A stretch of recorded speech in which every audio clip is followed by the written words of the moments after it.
I'm going to do a longer video on this. It's Tuesday morning, about 7:45 a.m. CBS is now completely controlled by the Trump administration.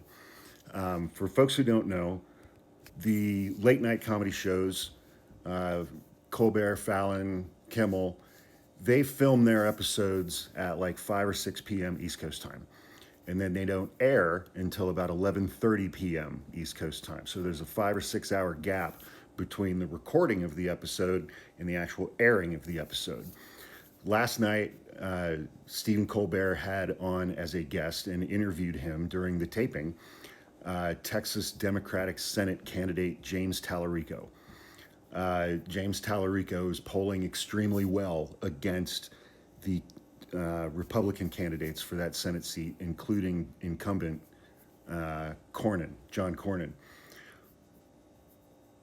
Donald Trump's FCC chairman, Brendan Carr, who is a little asshole of a human being, has been threatening CBS to not interview James Tallarico because Texas Republicans are terrified of James Tallarico.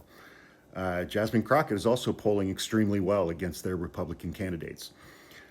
And so between the time that interview was taped in front of a live audience and 11:30 p.m., executives at CBS pulled that interview and did not air it during the broadcast episode of Stephen Colbert's show last night.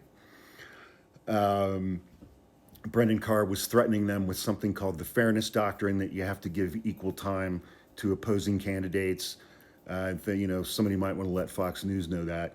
But Stephen Colbert absolutely shredded CBS News executives for pulling that interview from the broadcast episode. That interview has been released somehow, I'm not sure, but it's all over the internet. You can find it. It's all over Twitter, and I've seen some clips of it from people here on TikTok as well.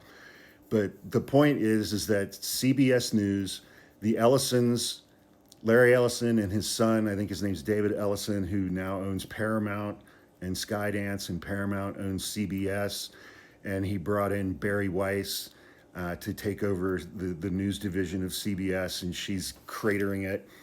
But CBS News is now completely captured and is an arm of the Trump administration.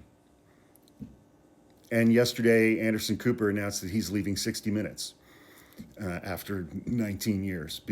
Barry Weiss wanted to make him the anchor of the CBS Evening News, and instead he quit. Good for you, Anderson, and good for you, Colbert.